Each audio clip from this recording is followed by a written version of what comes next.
yang secara langsung mereka yang menangani ini IRO, jadi International Relationship Office. Jadi IRO-nya Fakultas Teknik gitu. Program untuk pusat studi atau juga kelompok penelitian, dan ini pun juga melakukan kerjasama dengan kelompok kajian di luar negeri, dengan beberapa universitas tadi itu. Kita ada kerjasama dengan IHI Delft, IHI Delft itu di bidang pengairan dan juga infrastruktur yang terkenal di Belanda. Kemudian juga kami punya international conference pada setiap masing-masing departemen. Jadi kami punya ada 9 departemen, dari masing-masing itu tadi itu ada biannual namanya ya.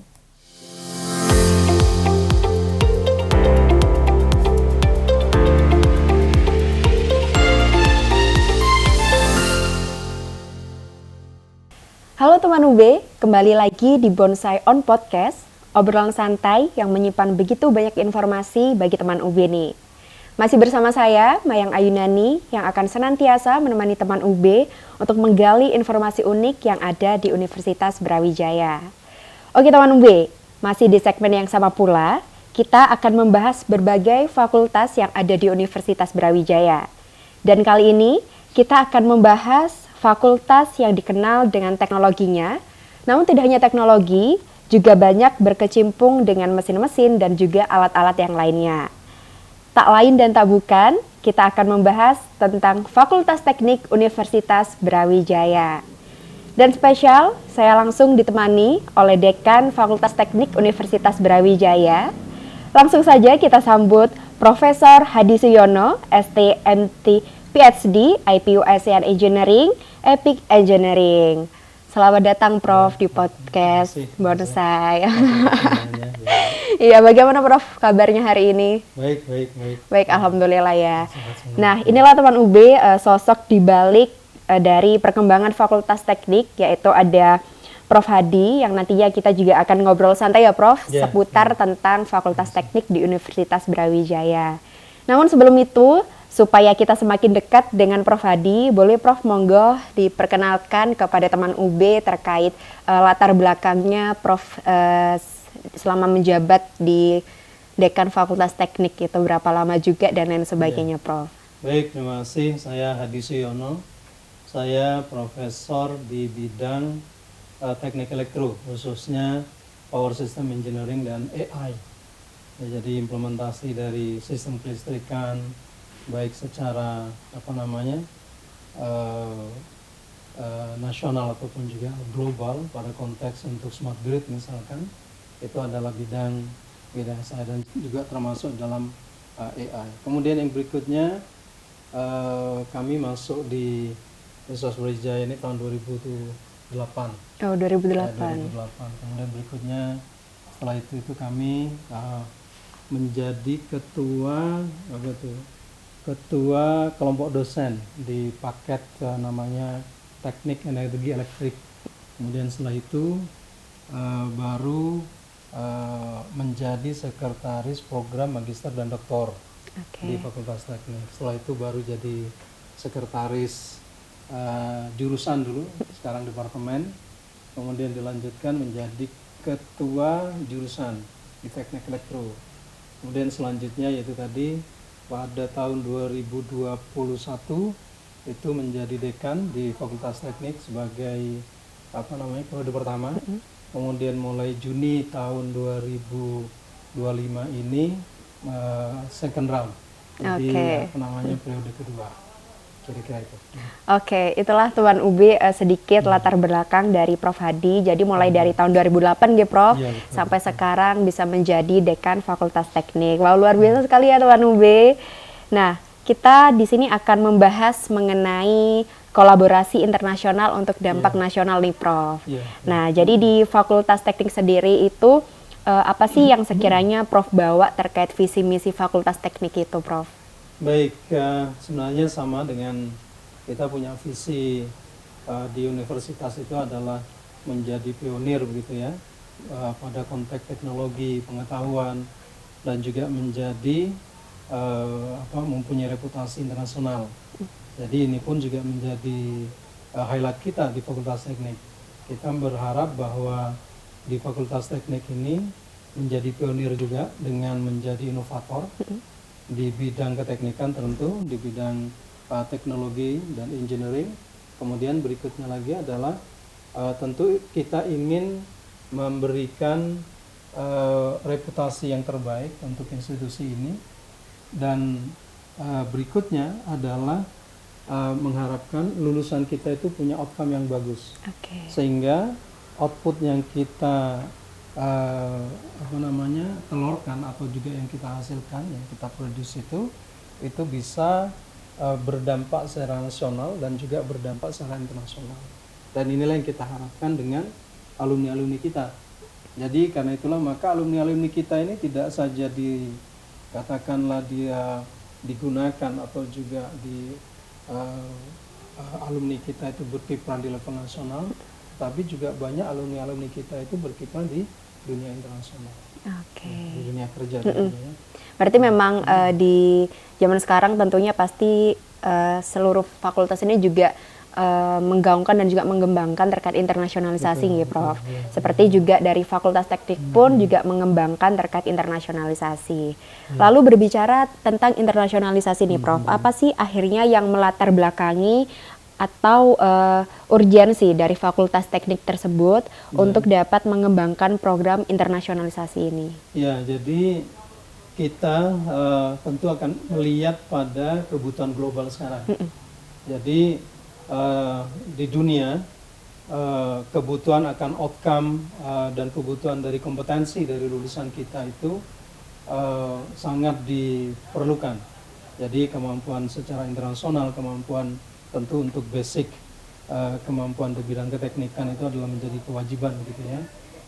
Tapi jauh dari itu sebenarnya adalah ada tiga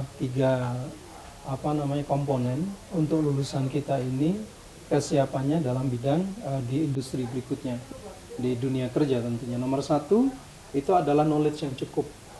Jadi knowledge yang cukup itu sebenarnya bukan saja pada konteks pengetahuannya, tetapi juga implementasi nantinya ketika di industri. Ya, karena kebutuhan industri itu sekarang itu semakin berkembang, dan kita pun juga secara gradual, jadi selalu memperbaiki kurikulum kita itu agar matching dengan kebutuhan internasional. Dan karena itulah maka di kita kurikulum itu selalu diupdate, tidak saja dalam rangka untuk pemenuhan terhadap kebutuhan dari dunia internasional sekarang itu, tetapi juga dalam rangka kesesuaiannya dengan kebutuhan internasional, khususnya di akreditasi internasional. Kita seluruh prodi di bawah Fakultas Teknik itu dibawa semuanya bagaimana terstandar kepada Washington Accord. Ya, khususnya misalkan saja untuk yang program sarjana, misalkan saja teknik sipil, teknik mesin, teknik elektro, teknik industri, begitu teknik kimia, itu semuanya harus mengikuti standar di bawah Washington Accords. Kemudian yang lain lagi karena kita juga punya misalkan PWK, jadi program studi wilayah dan kota. Kemudian kita juga punya arsitektur. Karena itulah maka kalau mereka itu harus kesesuaiannya misalkan saja dengan ASIIN. Jadi kita punya board akreditasi internasional itu ASIIN dan juga KAB. Nah, kita pun juga sudah menyesuaikan atau juga agar teli atau sesuai lah dengan kebutuhan internasional seperti itu. Oke, berarti memang yang diharapkan dengan adanya knowledge tadi ya Prof, yang sudah didapatkan itu bisa langsung diterapkan juga di dunia kerja. Nah, itu juga salah satu faktor kenapa akhirnya internasionalisasi ini dikembangkan di Fakultas Teknik. Lalu sebelum lanjut nih Prof, mungkin di sini saya juga ingin tahu, teman UB juga ingin tahu, adakah prestasi yang sudah diraih oleh Fakultas Teknik di kancah internasional ataupun program kolaborasi gitu Prof? Ya, jadi kita banyak ya, maksudnya capaian internasional dan juga prestasi-prestasi yang dibuat baik di level mahasiswa dan juga di level di level institusinya, ataupun juga di level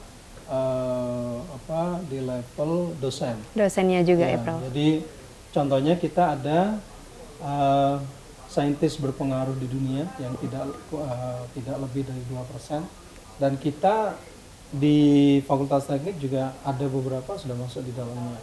Jadi contohnya misalkan Prof. Wardana, kemudian juga di situ ada Profesor Gapsari misalkan, seperti itu. Dan ada beberapa dosen yang lainnya juga masuk di dalamnya.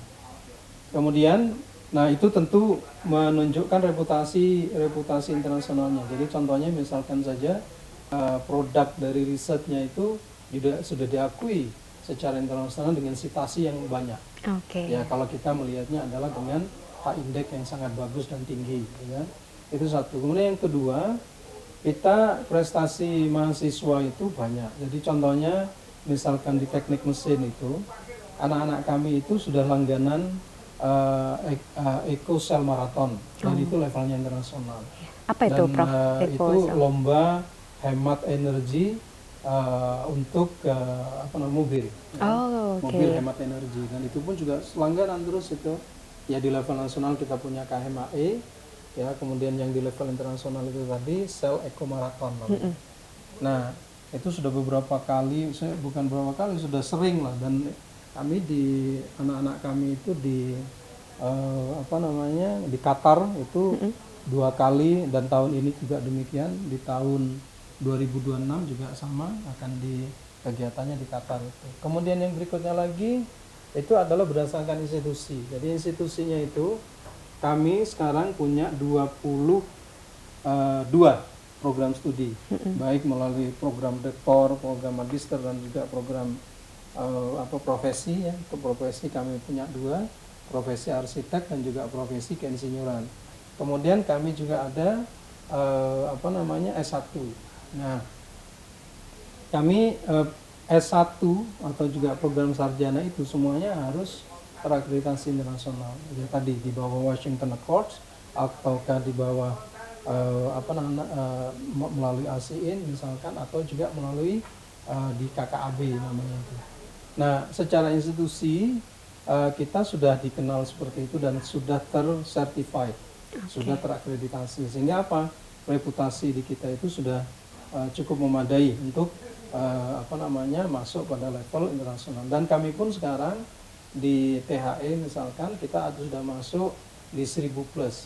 Jadi memang kenapa kok sedemikian? Karena memang kompetitor kita luar biasa.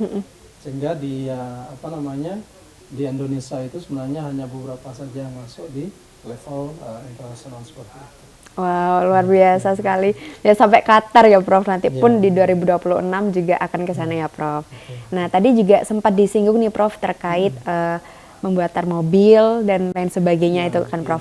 Nah, itu untuk pembuatan mobil itu apakah mahasiswa ini ada spesifikasinya seperti baru memulai praktik tersebut di semester berapa gitu, lalu nanti mata kuliahnya tuh apa sih hingga akhirnya mahasiswa ini dapat menghasilkan mobil-mobil ataupun hasil-hasil mesin-mesin yang lain gitu, Prof? Sebenarnya bukan hanya mobil saja gitu ya.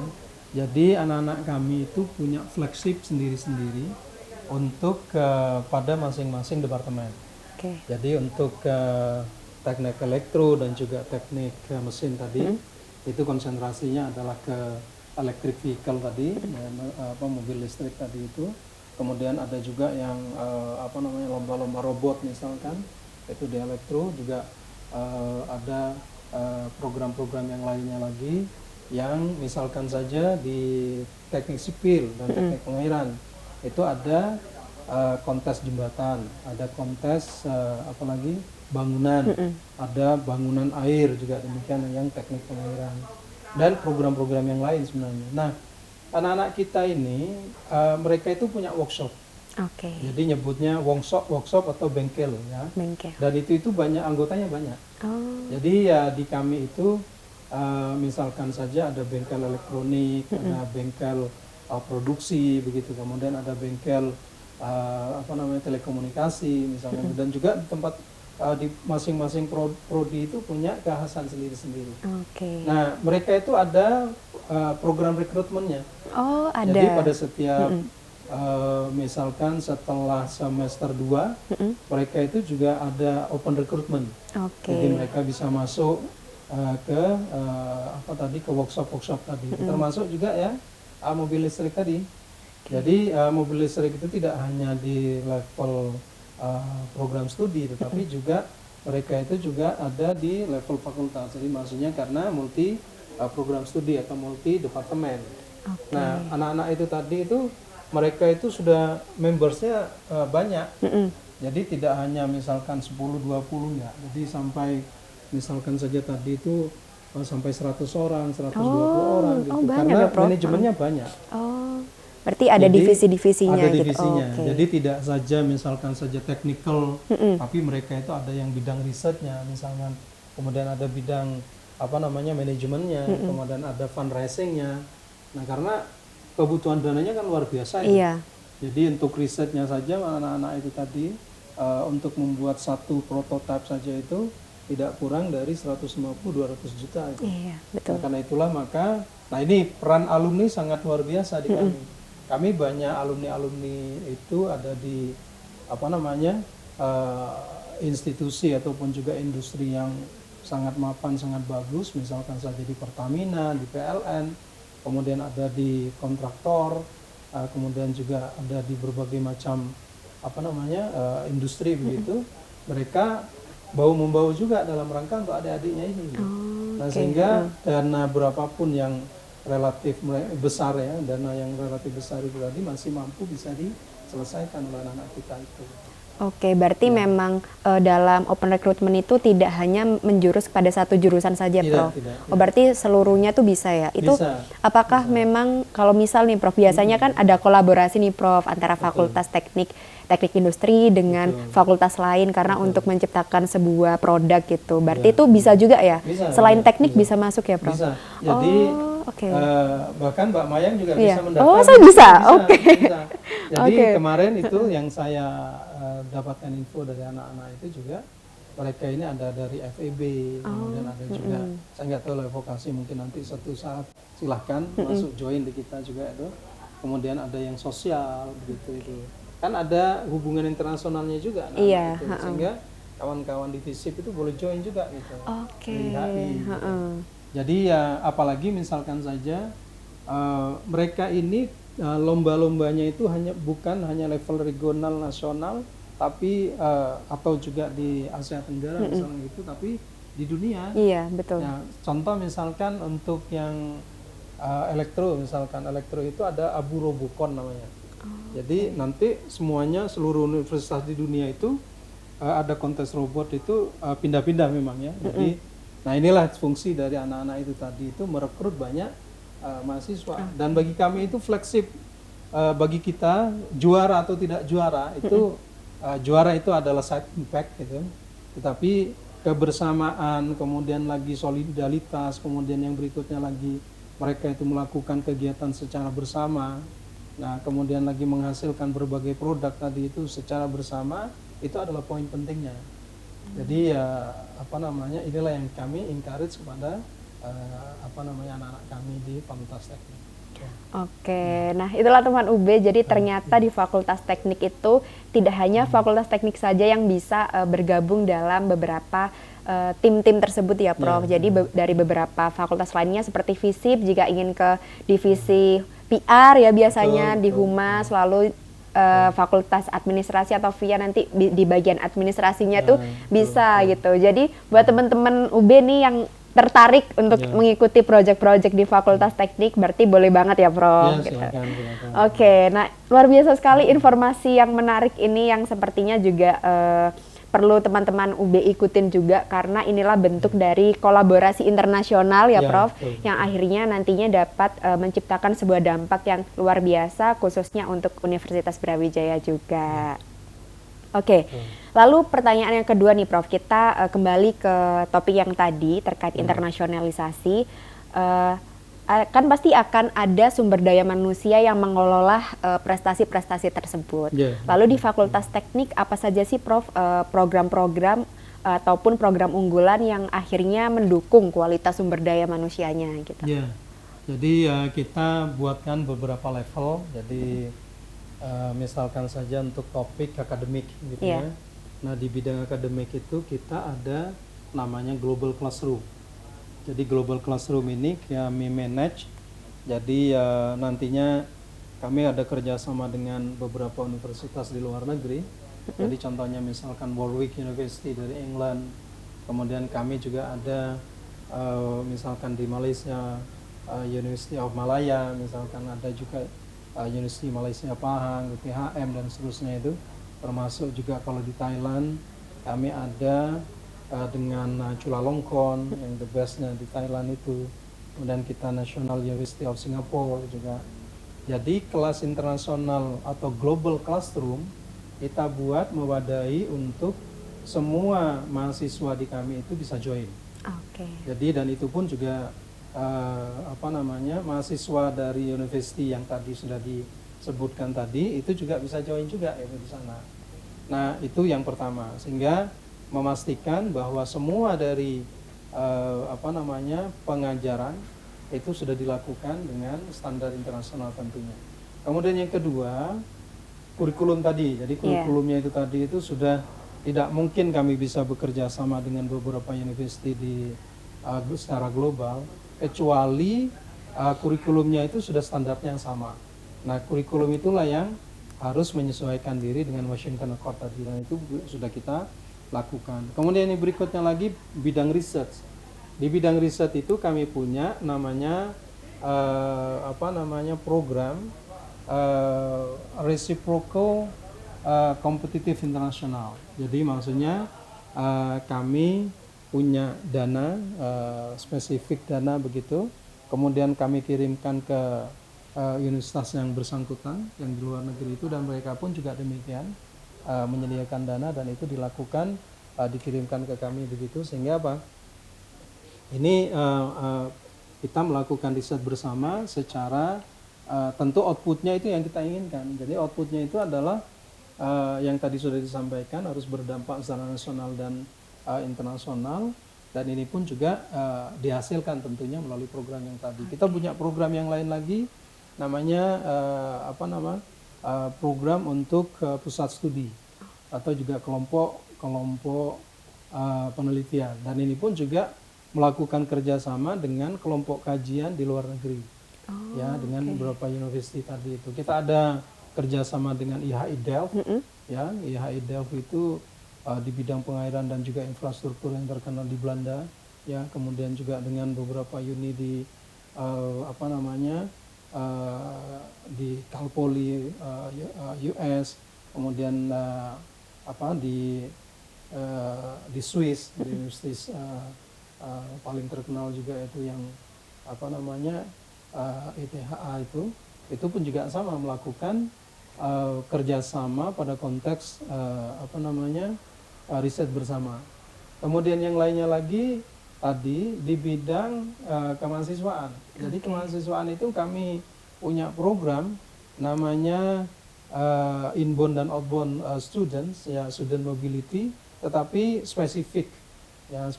Contohnya misalkan mereka melakukan kegiatan bersama untuk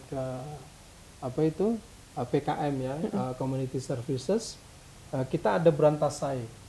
Jadi berantasai itu bersih-bersih kali berantas ini. Tetapi ini kerjasamanya internasional. Jadi dengan IHI tadi itu. Berarti kegiatan sosial juga ya? Iya, kegiatan sosial juga. Kemudian mahasiswa kami dengan berbagai uni itu, misalkan NUS Singapura tadi, National University of Singapore tadi itu, mereka datang ke sini sampai berapa 20 hari begitu ya. Nah mereka pun juga sama, kami juga ngirim ke sana. Kami ke Malaya juga mengirimkan hal yang sama. Mereka datang ke sini misalkan ada 40 orang gitu. Dan itu ada yang short, ada yang medium, jadi misalkan dalam 2 bulan, 1 bulan begitu. Kemudian ada juga yang long, jadi maksudnya contohnya misalkan dalam 1 tahun atau juga dalam 1 semester misalkan, itu dilakukan juga. Programnya apa? Salah satunya adalah double degree. Oh, Jadi double kami degree juga ya. ada double degree. Kemudian ada juga yang kami lakukan juga joint degree. Jadi tidak saja di level S1 ya, di level S2 juga ya. Kemudian kami mengirimkan mahasiswa juga untuk yang program S3. Jadi mereka agar punya insight yang lebih begitu untuk melakukan riset di pada lab-lab yang bagus dan maju di luar negeri situ di Nusa Sutra. Kemudian untuk yang program-program yang lainnya, kita tentu semua yang kita arahkan tadi itu adalah termasuk juga mahasiswa. Jadi mahasiswa kita ada pendanaan khusus. Mereka itu bisa punya kesempatan untuk ikut program mobility tadi itu. Kemudian juga kami punya international conference pada setiap masing-masing departemen. Jadi kami punya ada 9 departemen, dari masing-masing itu tadi itu ada biannual namanya ya. Jadi untuk international conference. Tetapi juga kami punya conference internasional dan juga kompetisi internasional untuk mahasiswa. Oh, oke. Jadi international yacht conference itu, dan itu dilakukan di kami biasa. Jadi kami yang tadi kan sudah mitra-mitra dari universitas di luar negeri itu untuk join bersama, dan itu biasanya kita lakukan di bulan Oktober, November begitulah itu. Jadi termasuk juga kami mengirimkan untuk staff exchange. Staff exchange juga itu. Jadi dosen kami kita kirimkan ke sana, dan juga tentu ada program juga yang dari universitas yang kita lakukan ya, seperti 3-in-1 programs itu sudah biasa juga kita lakukan, atau juga 2-in-1 program, artinya adalah satu subjek itu diajar oleh tiga lecturers, jadi satu dari visiting professor dari luar, satu dari internal kita, kemudian yang satu dari industri. Dan kami pun juga yang dari industri itu untuk semua alumni yang tanda kutip dia itu sudah punya reputasi yang bagus begitu dan pengalaman yang bagus, dia harus pulang. Jadi di kami mereka punya kesempatan untuk mengajar di kami. Jadi ada kuliah tamu misalkan, ada kuliah industri, kemudian ada namanya kuliah praktisi. Kemudian kami punya IKA yang sangat care sekali. Jadi mereka juga punya program pada setiap minggu tertentu mereka melakukan webinar. Jadi anak-anak kita ikut pada webinar itu tadi itu. Materinya biasanya itu adalah entrepreneurship. Kemudian yang berikutnya lagi tentang masalah kewirausahaan gitu ya. Kemudian yang satu lagi biasanya itu adalah untuk pengalaman industri. Jadi anak-anak kita itu juga sudah diberi tambahan untuk yang hal yang seperti itu. Kemudian ada yang spesifik lagi. Mereka datang biasanya juga dalam rangka untuk rekrutmen. Jadi ada beberapa institusi yang sangat bagus itu tadi ya, contoh misalkan Pertamina, PLN, atau juga kemarin ada GMF itu Garuda maintenance. Nah, itu juga datang ke kita juga. Kemudian ada juga yang industri di bidang perminyakan juga sama datang ke kita juga, itu dalam rangka rekrutmen, dan sekaligus mereka itu memberikan insight untuk anak-anak kita. Dan itu pun selalu dilakukan agar yaitu tadi wawasan anak-anak kita tidak saja dia untuk kebutuhan nasional, tetapi juga kebutuhan multinasional ataupun juga internasional. Oke, berarti memang program-programnya ini sudah dipetakan sesuai dengan bidangnya masing-masing, supaya juga nantinya misal di bagian riset nih sudah ada fokusan sendiri, akademik pun juga sendiri gitu ya Prof, karena juga harus dimasifkan juga dari berbagai bidangnya ini. Nah, saya tertarik nih Prof, membahas mengenai inbound ataupun outbound. Nah, di Fakultas Teknik itu untuk misal, kita kan sebagai mahasiswa, saya pun juga masih mahasiswa nih Prof, kadang kan juga, pengen rasanya untuk studi ke luar negeri gitu. Biasanya kan juga itu ada kriteria tertentu. Kita juga melewati tes dan segala macamnya gitu. Tapi di Fakultas Teknik itu bagaimana akhirnya menemukan kandidat yang sesuai untuk nantinya bisa dikirim ke luar negeri, belajar bersama, terus kembali lagi. Kita juga menyampaikan informasi atau ilmu yang kita dapat di luar negeri. Apakah Fakultas Teknik juga memiliki tahapan-tahapan seperti tes dan lain sebagainya gitu? Itu pasti ada rekrutmennya ya. Jadi biasanya kami tentu itu menjadi domain di bidang akademik. Jadi di bawah Bapak WD1 itu kalau di kami itu dan juga yang secara langsung mereka yang menangani ini IRU. Jadi International Relationship Office. Jadi IRU-nya Fakultas Teknik gitu lah. Nah, mereka open recruitment-nya itu tadi tentu ada nih ya, misalkan saja ya paling tidak IP itu kan minimalnya berapa ya, gitu, iya. Tiga ke atas tentunya kan ya, dan itu nampaknya sekarang kan tidak menjadi syarat yang susah kan kalau sekarang. Kemudian yang berikutnya lagi yang punya pengalaman di departemen, misalkan saja dia sebagai asisten kah, atau juga dia sebagai pengurus BEM kah, atau pengurus himpunan misalkan begitu, itu juga sebenarnya bukan syarat mutlaknya, tapi itu adalah bagian yang harus diberikan dengan memasukkan kurikulum vitae yang cukup gitu. Sebagai pendukung gitu, Prof. Jadi tapi bukan syarat mutlak gitu ya. Nah, kemudian dari sana tentu kita kan ada kuota. Nah, dari kuota itu tadi itu kami biasanya melakukan wawancara. Nah, dari wawancara yang ada itu tadi kemudian ditentukanlah siapa yang punya yang menjadi kandidatnya begitu. Nah, kemudian lagi ya tentu ini begini, kalau di kita kan ada dua juga.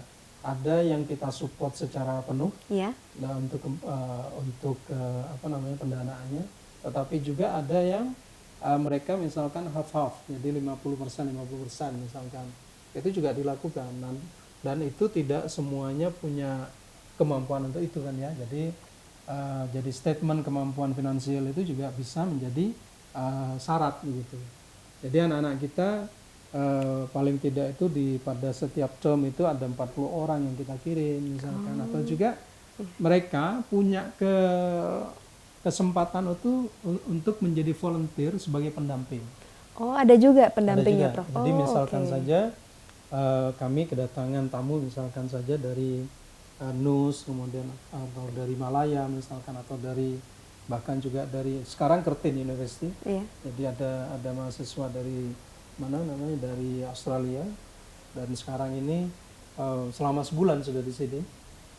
Mereka juga perlu ada pendampingan. Nah, pendampingan ini juga kami buka atau kami rekrut juga untuk itu. Berarti pendampingannya langsung dari mahasiswa teknik UB gitu ya, Prof. Dan itu pun juga nantinya biasanya kalau mereka itu ada konferensi SKS-nya, mereka pun juga mendapatkan hal yang sama. Ya, jadi ada misalkan saja ada kegiatan, kita kan Anda kan ada punya KKN gitu ya, ada kuliah kerja nyata begitu kan ya, itu juga bisa dikonversi ke mata kuliah tersebut. Jadi anak-anak itu ya kita kirim dia sebagai international student mobility, tetapi juga ketika ada tamu atau juga ada kawan-kawan mereka datang ke sini, mereka juga punya kontribusi juga gitu, dan itu bisa di recognize, jadi bisa diakui juga ya, sebagai bagian dari kegiatan SKS-nya mereka.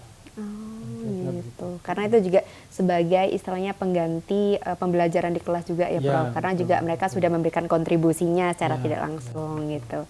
Luar biasa sekali teman UB, itu tadi beberapa program yang ada di Fakultas Teknik, mulai dari pengembangan mahasiswanya, dosennya, dan juga sivitas yang lainnya gitu.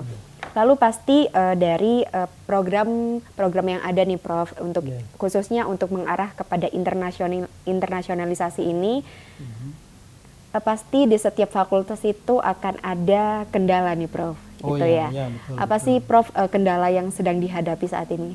Ya, Jadi biasanya kita itu kan terutama untuk para pengelola, jadi atau juga dosen misalkan atau juga di tendik kita itu masih belum terlatih untuk biasanya berkomunikasi dengan bahasa Inggris. Oke. Jadi ya mereka sebenarnya punya experience ya baik mereka biasanya studi di luar negeri misalkan, tapi kan tidak semuanya. Nah inilah yang menjadikan mereka ini agak nampak masih masih perlu ditingkatkan kembali lah gitu ya. Dan termasuk juga ketika di kami di tendik itu ya kalau biasanya di kawan-kawan di luar negeri itu kan mulai dari pekerjaan administrasi ya kemudian penulisan surat dan seterusnya itu kemampuan bahasa Inggrisnya itu juga harus bagus begitu. Nah termasuk juga menerima mahasiswa misalkan begitu. Nah ini kita nampaknya masih perlu ditingkatkan dan ini di kami pun juga sudah melakukan program-program itu. Jadi misalkan saja untuk komunikasi dalam bahasa Inggris kami lakukan workshop bersama. Kemudian layanan memberikan layanan pada international level misalkan kita pun juga memberikan kesempatan pada kawan-kawan itu untuk mengikuti workshopnya atau juga upgradingnya.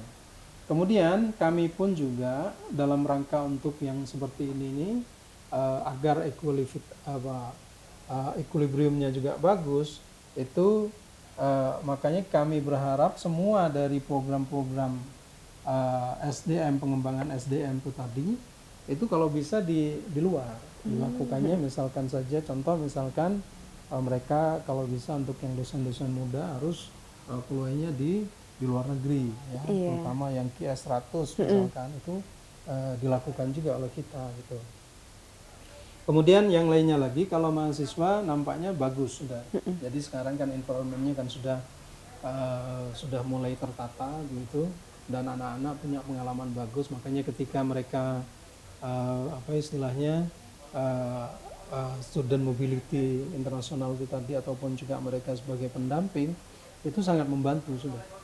Jadi dan ini kan memberikan experience tersendiri untuk anak-anak kita ya. Kemudian lagi yang menjadi problem lagi di kita itu adalah salah satunya bagaimana memberikan kesempatan yang sama kepada baik ke kawan-kawan tendik atau juga kepada kawan-kawan mahasiswa gitu untuk ya baik studi lanjut ataupun juga workshop yang tidak bergelar juga kegiatan sertifikasi misalkan itu dilakukan oleh kita. Jadi kami ada namanya staff course. Jadi staff course itu dilakukan oleh namanya Forum Dekan Teknik Indonesia membuat salah satu workshop yang dalam rangka untuk bagaimana menyajikan atau juga memberikan pengalaman yang bagus pada tendik. Nah itu kita lakukan dengan mengirimkan staff course tadi. Jadi kemudian ada juga yang program namanya Dean Course. Jadi untuk para calon pimpinan masa depan kami itu kami kirimkan ke Dean Course. Jadi ya kursus lah, semacam kursus begitu. Nah itulah yang menjadi catatan di kita. Berarti memang karena di Fakultas Teknik juga banyak sekali program internasionalisasi. Bahasa itu juga menjadi poin penting ya Prof gitu. Betul. Dan di Fakultas Teknik pun juga alhamdulillahnya sudah difasilitasi terkait workshop juga. Terus tadi juga sempat ada beberapa tantangan juga akhirnya meluncurkan sertifikasi juga ya Prof gitu. Lalu menuju pertanyaan terakhir nih Prof. Karena sekarang sudah di akhir tahun 2025 nih Prof. Nah, nantinya setelah ini kita pun juga akan memasuki tahun baru 2026. Apa lalu harapannya dari Prof Hadi untuk Fakultas Teknik di 2026 dan apa saja fokusan yang ingin dicapai di tahun baru tersebut? Ya, jadi kita masih terus menginginkan reputasi Universitas Brawijaya tambah bagus. Jadi kita berangkat dulu dari level 780 level di dunia. Kemudian sekarang sudah masuk di level 680. Kemudian berikutnya nanti kan dan itu adalah menjadi program Pak Rektor juga dan menjadi bagian dari program utama dari Universitas Brawijaya dan juga turunan dari Kemendinti, Kemendikti, Saintek. Jadi kita ingin masuk pada minimal di 500 dunia. Dan ini pun juga menjadi catatan bagi kita agar bagaimana selalu mensupport dan menjadi bagian terpenting, karena kami itu ada 278 dosen. Dan kemudian kita punya tendik sekitar 121 dan mahasiswanya sekitar 6.800-an sampai 7.000. Jadi ya itu sudah termasuk dari S3, S2 dan S1 ya tentu ya, dan profesi. Nah sehingga dengan demikian kita ingin mengarahkan semuanya kepada bagaimana reputasi kita tambah meningkat. Ya. Kemudian yang berikutnya lagi tentu bukan saja dalam rangka untuk ranking itu yang menjadi tujuannya, tetapi adalah outcome, ya, dampak outcome itu yang sebenarnya kita inginkan. Jadi bagaimana kita menaikkan ekonomi masyarakat yang lebih baik, kemudian kita punya dampak inovasi yang terbaik yang berdampak pada masyarakat, kemudian juga punya lulusan yang terbaik sehingga ketika lulusan itu sudah terjun di masyarakat, mereka diterima di masyarakat dan juga di industri. Dan itu adalah menjadi harapan kita agar semua mahasiswa kita yang lulus itu dapat terserap di dunia kerja dengan baik. Jadi kemudian yang lainnya lagi tentu kita branding untuk menaikkan reputasi secara institusi masih terus kita lakukan. Ya, jadi kontribusi kepada universitas dalam rangka menaikkan reputasi dan juga dampak kita ke secara internasional dan nasional misalkan itu terus ingin selalu dijaga. Dan kita dengan solidaritas kita dan juga dengan kinerja kita dari pengalaman-pengalaman kita yang seperti yang sudah kita lakukan, nampaknya kita akan terus memaintain itu. Ya. Jadi dalam rangka untuk menaikkan reputasi UB dan juga reputasi Fakultas Teknik tentunya. Oke, luar biasa sekali teman UB. Itulah harapan dan juga fokusan dari Fakultas Teknik yang sudah disampaikan oleh Prof. Hadi, yang nantinya semoga bisa tercapai di tahun baru ya Prof. Karena pun juga Prof. Hadi ini meng-highlight apabila Fakultas Teknik ini harus dapat berdampak bagi masyarakat juga, bagi di bidang industri juga, karena Prof. Hadi juga mengharapkan bahwa mahasiswanya ini dapat terserap di dunia kerja dengan baik gitu, karena sesuai dengan saat ini karena kita juga sudah beralih ke kampus berdampak ya Prof, betul, pastinya itu juga visi misi yang bagus juga untuk akhirnya menorehkan dampak-dampak yang baik di sekitar. Dan juga pencapaian di level dunia pun juga masih akan dikejar terus ya Prof, mulai dari peningkatan reputasi universitas maupun reputasi Fakultas Teknik itu sendiri. Nah, itu Prof kurang lebih pertanyaan yang kita diskusikan hari ini. Semoga apa yang sudah disampaikan oleh Prof Hadi menjadi insight untuk teman UB. Nantinya bagi mahasiswa Fakultas Teknik pun juga dapat memanfaatkan program-program yang ada yang tadinya tidak tahu akhirnya menjadi tahu gitu Prof. Karena pun juga saya pun akhirnya menjadi tahu karena tadi ada open recruitment, jadi saya kayak tertarik nih masuk ke bagian administrasinya gitu. Nah, itulah teman UB, semoga pembahasan di episode kali ini dapat bermanfaat bagi teman UB, dan nantikan di episode berikutnya karena akan banyak sekali informasi penting yang tentunya akan teman UB dapatkan. Sekian dari saya dan juga Prof Hadi. Terima kasih sudah hadir dalam podcast ini.